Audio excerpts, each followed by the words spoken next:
오늘 말씀의 제목은 우리 본문의 마지막 나오는 내가 복을 주리라 하는 그런 말씀으로 오늘 제목을 삼았습니다. 오늘 여호와 하나님께서 백성에게 복을 주신다고 그랬는데 구체적으로 그 복이 무엇인가를 오늘 우리에게 알려주셨습니다. 또 여호와 하나님께서는 그의 백성에게 복을 주시는 분이신 것을 오늘 말씀해 주셨지요. 오늘 본문은 사도 바울을 통해서 주시는 그 축도와 같이 목회자들이 백성을 축복하는 그런 문구로도 사용됩니다. 하나님을 믿는 성도는 오늘 주신 이러한 복을 받아야 돼요. 그런데 복을 받고 사는 성도들도 있고 이러한 복을 누리고 살지 못하는 그런 사람들도 있습니다. 오늘 본문에서 말씀하시는 그런 축복을 누리기 위해서 우리가 믿음을 바로 가져야 된다 하는 거지요.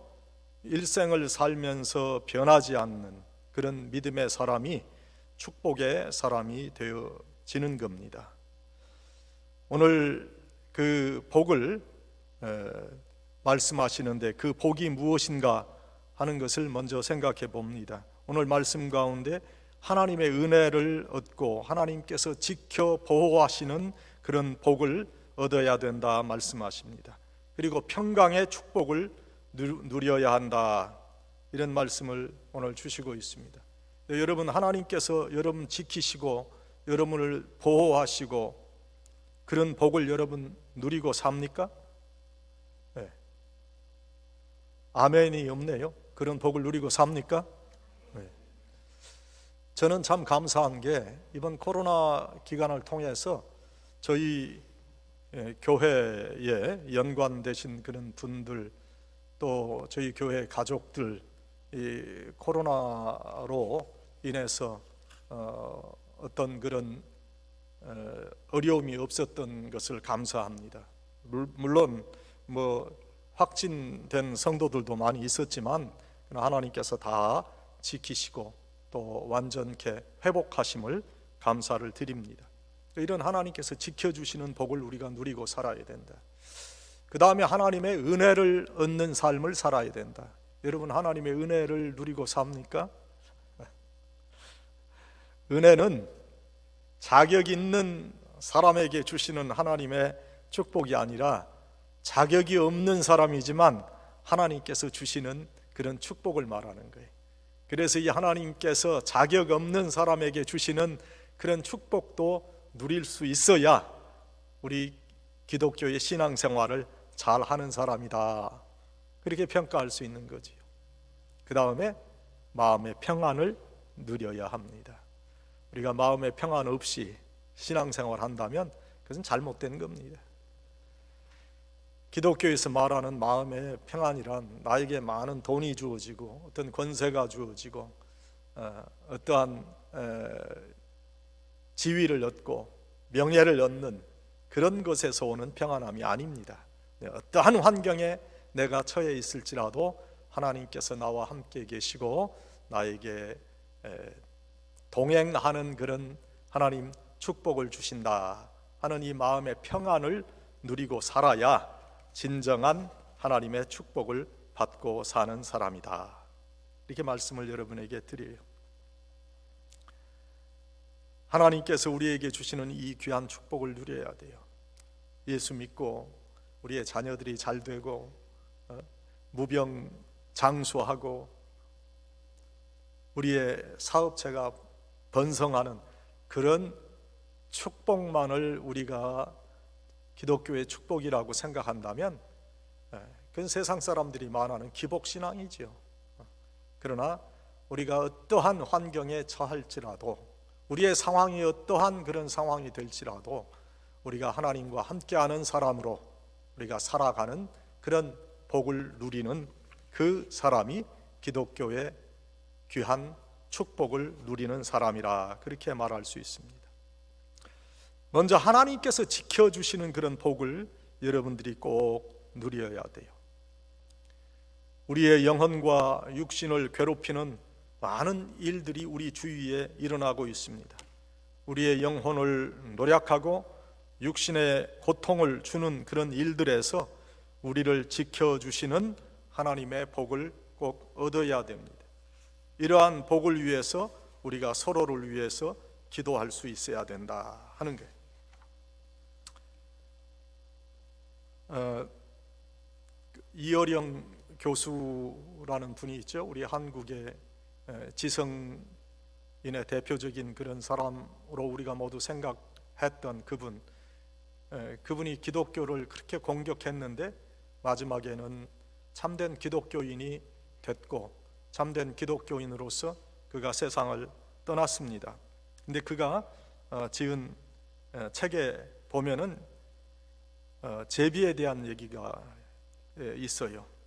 그 제비는 사람을 믿고 날 잡아먹으라는 듯이 사람들이 사는 집에 집을 짓는다 하는 거예요. 그래서 사람을 믿고 사람을 의지하면 그 제비의 천적들이 해하지 아니할 것이라고 생각한다는 거지요.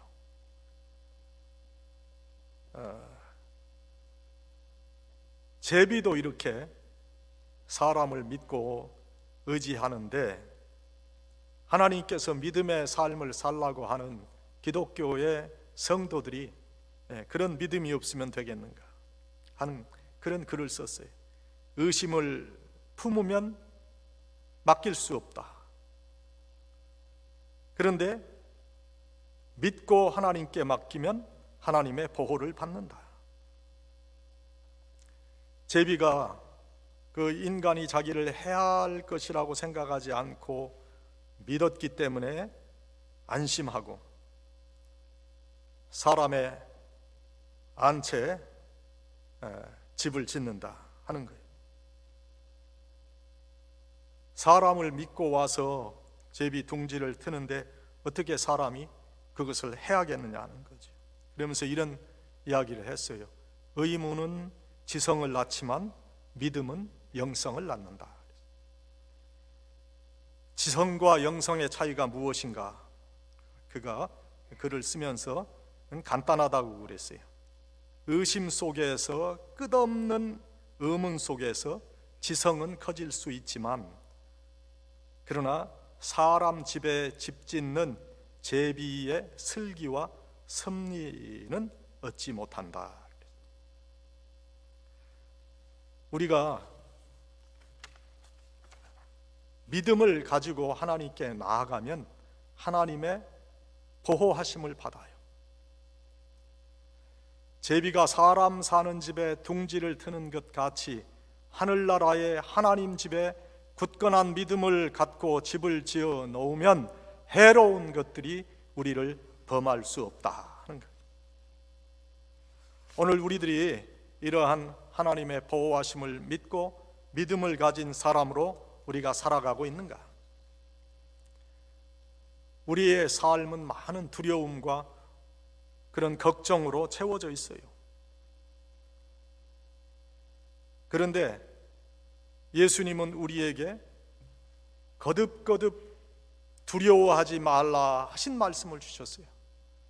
여러분 성경에 복음서를 우리가 보면 예수님께서 우리에게 두려워하지 말라 하시는 그런 말씀을 얼마나 많이 주시는지 몰라요. 우리가 이러한 하나님의 보호하심을 우리가 얻으려면은 우리의 입으로 그 믿음을 고백하며 나갈 수 있어야 된다 하는 그런 생각을 우리가 꼭 해야 돼요. 우리가 사실 이 세상에 살면서 세상에서 일어나는 실제적인 그런 모든 상황은 우리에게 두려움을 주기에 충분한 그런 일들이 너무 많아요. 그게 실제적인 그런 우리의 삶이니까. 그런데 믿음의 사람들은 그것을 초월할 수 있는 그런 능력을 가진 사람들이다 하는 거예요. 제가 물리학은 공부를 안 했습니다만은 여기 우리 물리학을 공부하신 분들이 많이 있어요. 그런데 거기 물리학에 보면 중력의 법칙이라는 게 있잖아요. 아무도 중력의 법칙 그 존재를 부정하지 않지요. 중력에 의해서 어느 물체가, 무게를 가진 물체가 위에 있으면 그 밑으로 떨어지잖아요. 그런데 그 중력의 법칙도 기계 역학 법칙이라는 것에 일시적으로 힘을 잃는다는 거죠. 여러분, 비행기가, 그 무거운 비행기가 어떻게 하늘을 날 수 있겠는가? 우리 가만 생각해 보면 높이 올라가면 이게 그 무거운 것이 중력에 의해서 떨어져야 된다고 생각할 수 있는데, 기체 역학의 법칙이라고 하는 것은 그거를 갖다가 상쇄하는 그런 힘으로 그 무거운 비행기가 하늘을 날 수 있도록 그렇게 하는 거 아니에요?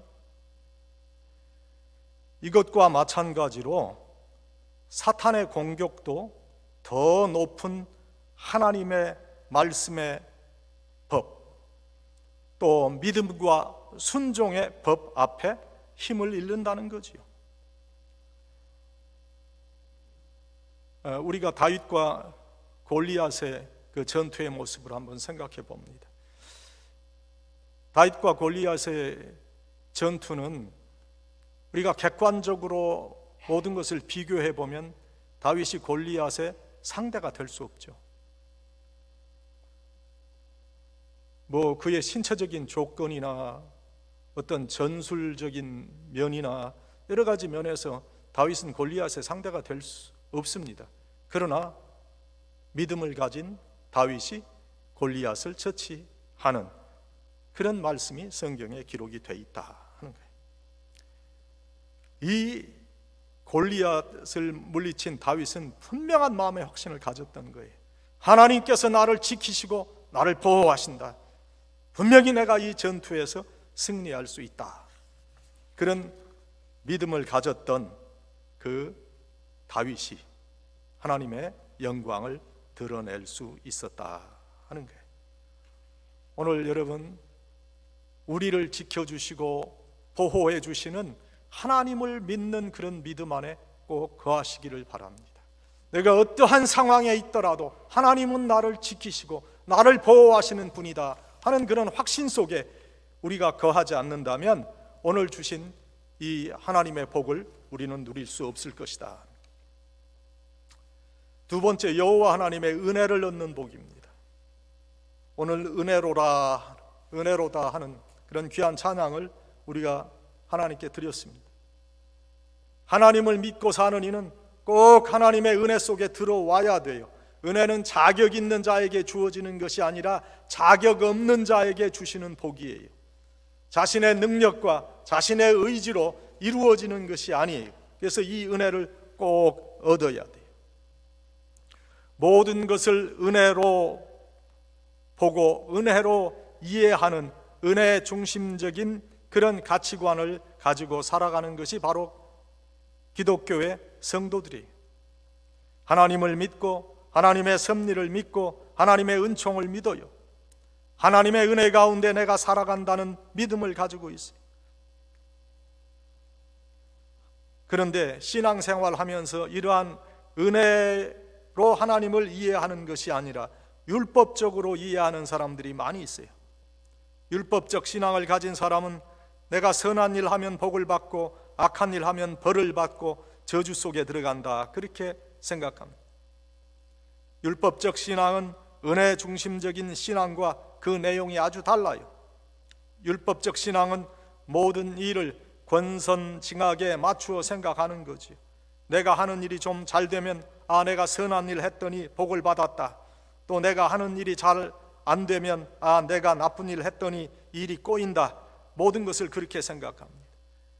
축복과 저주 사이를 왔다 갔다 하면서 살아간다. 그런데 은혜의 세계관을 가지고 사는 사람은 이렇게 생각하지 않아요. 이미 나는 하나님의 선택받은 자로 축복의 세계로 들어왔어요. 이제 다시는 저주의 세계로 들어가지 않아요. 하나님께서 우리를 하나님의 자녀로 인치시고 우리를 축복의 세계로 옮겨 놓으셨어요. 하나님은 완전하신 분이기 때문에 그 결정이 완전하세요. 이랬다 저랬다 하지 않으세요. 하나님은 축복의 세계로 갖다 놨다가 다시 아니다 싶어서 저주의 세계로 우리를 내버리는 그런 분이 아닙니다. 조금 일이 잘 되면 하나님의 은혜에 감사하고 기뻐하다가 조금 일이 꼬이면 불안해하고 걱정하고 내가 저주의 세계로 떨어졌다 그렇게 생각한다면 그것은 우리 기독교적인 신앙이 아니에요. 은혜로, 하나님의 은혜로 모든 것을 바라다 보는 사람이 아니에요. 그 사람은 율법주의에 속한 사람이에요. 어린아이는 부모님이 칭찬해주면 그 부모가 나를 사랑한다고 생각합니다. 그러나 부모가 책망하면 부모가 나를 사랑하지 않는다고 생각합니다. 공부 잘하면 부모가 나를 사랑하고 공부 못하면 나를 미워한다고 생각하는데 그 어린아이들은 아직 철이 없어서 그렇게 생각하는 거죠. 여러분, 우리 부모의 사랑은 그게 아니잖아요. 도리어 어떤 때는 공부를 못해도 더 사랑하고 사고 쳐도 더 사랑하고 부모의 사랑은 이랬다 저랬다 변덕스러운 사랑이 아니잖아요. 이런 어린아이 같은 생각은 율법주의적인 생각이에요. 은혜와는 거리가 먼 생각이에요. 그러나 하나님의 은혜를 중심으로 사는 사람은 모든 것을 은혜로 받아들이고 은혜로 느끼고 은혜로 판단하는 거예요. 그래서 은혜 중심적인 세계관을 가진 사람은 무엇이나 감사한 거예요. 어떤 일이든 은혜입니다. 꽃을 보아도 아름답고 이 사람을 보아도 좋고 저 사람을 보아도 좋습니다. 시간 사는 것이 감사하고 모두가 은혜고 모두가 사랑입니다. 누구를 만나도 감사해요. 그러면 은혜의 세계에 들어가 있는 사람은 절대 어려움이나 역경이 없습니까? 그렇지 않지요. 은혜의 세계에 있는 사람도 비즈니스가 안 될 때도 있고 어렵기도 합니다. 그러나 여기에 결코 하나님의 저주의 뜻은 없습니다. 하나님의 백성으로 하늘나라의 시민으로 하나님이 훈련시키는 것뿐이지 그것은 저주가 아니요. 나이가 들어가는 그런 분들 중에 몸이 자꾸 쇠약해지고 자주 뭘 잊어버리고 그러니까 우울증에 걸리는 분도 있습니다. 근데 그럴 필요 없어요. 젊어도 은혜요. 나이가 들어도 은혜요. 나이가 이제 들면 하늘나라가 가까우니까 이것도 은혜 아닙니까? 은혜 중심적인 그러한 세계관을 가지고 살아야 돼요. 나는 아무것도 아닌 사람인데도 불구하고 하나님께서 나에게 은혜를 부어주셨다는 것을 깨달아야 돼요. 저는 가끔 제 자신을 생각해 봅니다. 참 이렇게 부족한 사람을 하나님께서 들어서 감히 거룩하신 하나님의 말씀을 전하는 종으로 하나님 삼으셨구나. 제 지나온 그런 인생을 보면 참 부족한 사람인데도 하나님께서는 나에게 왜 이런 은혜를 주셨는가?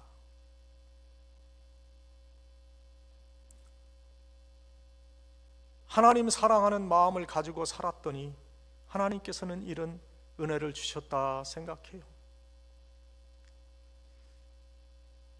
어릴 때부터 저는 하나님만을 사랑해야 된다고 생각했습니다.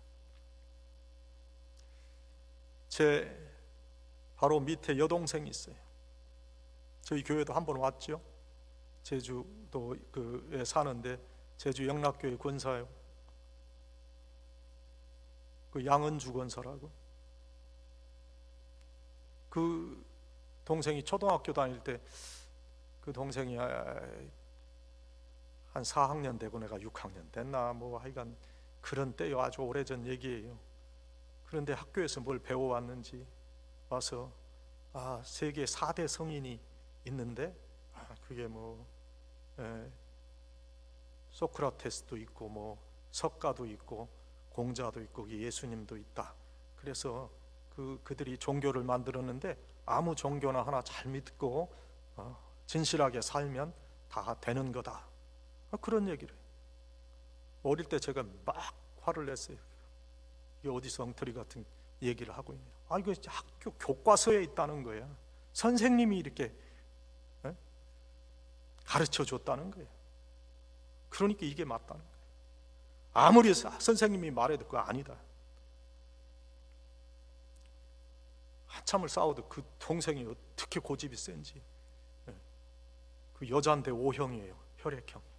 고집이 세. 그래서 그래? 그러면 이따 엄마가 오면은 어머니 오시면 물어보자. 어머님이 오셨는데 그렇게 얘기하시는 거예요. 이거는 오빠 말이 옳다. 아무리 학교에서 그렇게 가르쳐도, 교과서에 그렇게 있어도 예수님만이 우리의 구세주다. 우리 어머니도 그 학교 교편을 잡으신 분이거든요. 일생 그렇게 사셨어요. 그런 마음을 가지고 살았어요. 그랬더니 하나님께서 저에게 이렇게 귀한 은혜를 주셨어요. 저는 제가 공부한 것보다도 더 큰 은혜를 하나님께 받았어요. 나 같은 게 어떻게 조직신학에 PhD를 받을 수 있겠는가? 사실 공부는 했지만 그런 정말 평가를 받을 만한 그런 노력을 내가 했는가?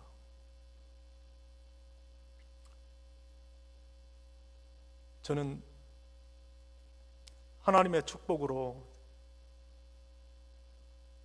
지금까지 살아왔어요. 도저히 제 능력과 노력에 비추어 봐서는 얻을 수 없는 많은 축복을 하나님께서 주셨어요. 제 자랑은 아닙니다만은 제 딸들도 하나님께서 축복하셔서 참 귀한 삶을 살고 있어요. 그런데 제 큰딸 그 제인이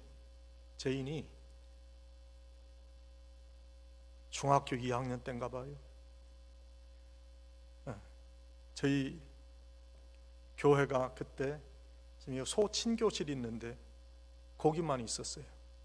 그걸 교회라고 카운티에서 억지로 제가 막 카운티에 있는 조닝 디파트먼트하고 막 다퉈가지고 교회 간판을 걸고 거기서 예배를 드릴 때, 그런데 그때 수요 예배를 드리는데 수요 예배 반주를 잘 해주셨던 그때 박순희 권사님이란 분이 있었는데, 이 박 권사님이 박 전도사님이 갑자기 교회를 그만둔다는 거예요. 노티스도 없이 그냥 두겠다는 거예요. 수요일 예배를 안 나오니까 수요일 반주가 없잖아요. 반주자가 얼마나 중요합니까, 예배에? 그래서 제가 제 딸 그 피아노를 배우고 있는 애한테, 야, 네가 피아노 반주 해야 된다. 오늘 피아노 반주 해라. 그러니까 아빠가 그렇게 얘기하니까 아빠의 권위에 순종은 해야 되는데 막 눈물을 흘리고 애가 학교에서 오늘 뭔 일이 있는 거예요. 그 아이들 학교에서 하는 그 아이들 특별 활동이 있잖아요. 학교에서 클라리넷을 그때 불었던가 그거 해야 되고 학교에서 다 모여서 해야 되는데 아빠가 수요일 날이니까 교회 와서 그거 하라니까 그 아이가 얼마나 마음에 갈등이 많겠어요. 교회 왔어요. 눈물을 뚝뚝 흘리고 피아노 치면서. 제가 그랬어요. 하나님이 분명히 너 축복하실 거다. 네가 비록 세상에서 그 과목에 그거 네가 안 나가서 F 받아도 괜찮아. 하나님이 너 축복하실 거야. 그리고 딸을 위해서 기도했어요. 그런데 지금 하나님께서 그 딸을 많이 축복하셨어요. 얼마나 감사한지 몰라요. 저는 그런 것이 하나님의 은혜가 아닌가 생각해요.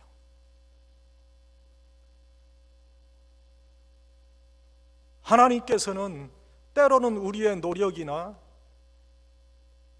우리의 어떤 자격이나 경험이 부족해도 하나님을 의지하는 마음을 가지고 사는 사람을 더 높여주신단 말이에요.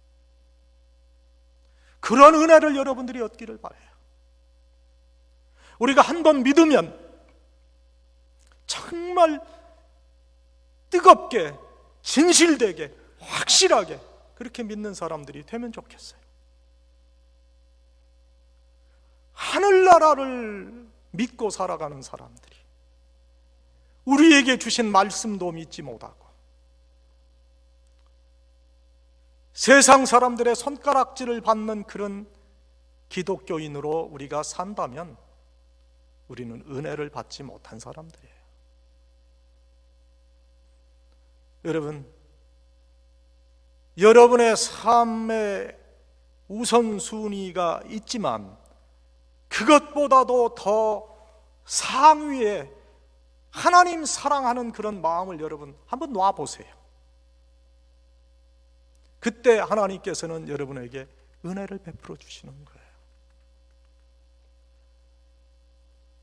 우리를 하나님께서 택하셔서 오늘 이 자리에 불러주셨어요. 하나님의 특별하신 은혜를 받은 거 확실해요. 하나님의 은혜가 없다면, 하나님의 은혜가 아니라면 우리가 이 자리에 나와 앉을 수가 없을 거예요. 예수 그리스도가 우리의 구세주이신 것을 고백하고 오늘 우리들이 이 자리에 나왔어요. 분명히 하나님의 은혜예요. 그렇다면 우리의 삶에 있어서도 분명하고 확실한 하나님의 은혜를 누리는 사람들이 돼야 되지 않겠어요? 남들은 그런 것을 간증하고 남들은 그런 것으로 하나님을 찬양하는데 왜 나의 삶에는 그런 은혜가 없냐는 거예요.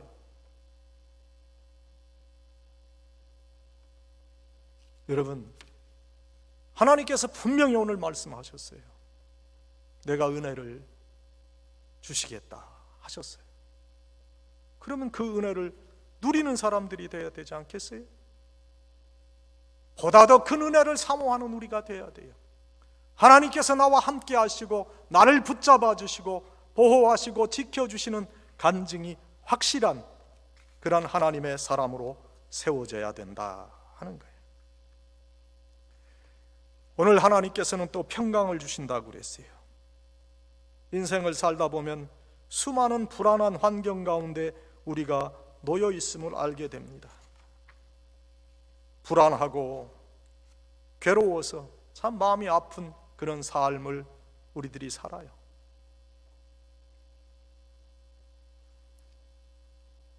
꽤 오래된 일이지만 저도요, 뉴욕에 있을 때 한 2년 반, 거진 3년 가까이 세탁소를 제가 운영한 적이 있습니다. 그 비즈니스를 한번 해보니까 사람이 피가 마르더라고요. 매일 들어오는 매상이 있는데 그 매상에서 계산해 종업원들 페이는 꼭 나가야 되잖아요. 렌트비 꼭 나가야 되잖아요. 유틸리티 꼭 나가야 되잖아요. 그 머티리얼 피, 그건 뭐 크레딧으로 좀 한다 하더라도 그 비용 아니에요. 그런 걸 다 빼면 어떤 때는 마이너스 될 때도 있다. 어떻게 살아가지? 그 사람 피를 말려요. 그래서 제가 비즈니스 하시는 분들의 심정을 제가 잘 알아요. 이민자의 심정을. 그러니까 어떤 때는 자기의 쉬는 시간이 없을 정도로 살아가는 거지. 저녁 늦게까지 해야 되고 어떤 때는 쉬는 날에도 가서 일해야 되고 그래야 자기의 포션이 보장이 되니까. 불안하지요. 그러나 우리 예수 믿는 사람들은 그러한 환경에 있다 할지라도 여호와 하나님께서 주시는 평강의 그 기쁨을 누릴 수 있어야 된다. 이 하나님께서 주시는 평강, 이 평화는 하늘의 평화예요. 어떠한 상황 가운데서도 흔들리지 않는 그러한 평화입니다. 우리의 심령이 기쁨과 소망으로 채워지는 거예요. 그래서 이 귀한 주님께서 주시는 평강의 복을 누려야 된다. 이 평강의 복을 주님께서 주신다고 했는데, 저는 이 평강의 복을 누리려면 우리 복음서에 나와 있는 12의 혈루병으로 앓는 여인이 예수님께 나와서 예수님의 옷자락에 손을 대고 그 불치의 병을 치료받잖아요. 그러한 믿음을 우리가 갖는다면 이런 귀한 하나님의 평강을 누릴 수 있다고 생각을 합니다.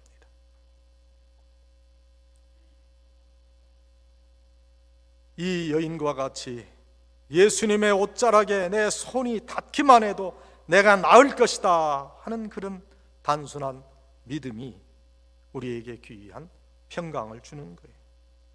복잡한 게 아니에요. 힘든 일도 아니에요. 신학을 공부한 신학자라든지 교리에 대해서 많이 안다든지 성경에 대해서 엄청난 지식이 있어야 한다는 그런 말이 아니에요. 단순한 믿음이에요. 우리 주님은 이러한 사람을 만나주세요. 우리 주님은 오늘도 고난당한 자를 찾고 계세요. 예수님께서는 이 여인처럼 간절한 믿음으로 주님께 나오는 사람을 고쳐주실 뿐만 아니라 관심을 쏟아주세요. 여러분, 이러한 마음으로 우리 주님을 만나고 계십니까?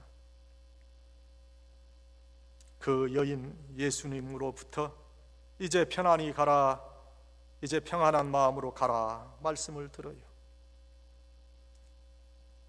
그 여인의 마음에 평안이 찾아왔고 몸의 불편함이 사라졌어요. 고통스럽던 생활이 이제는 평안함으로 바뀌었다.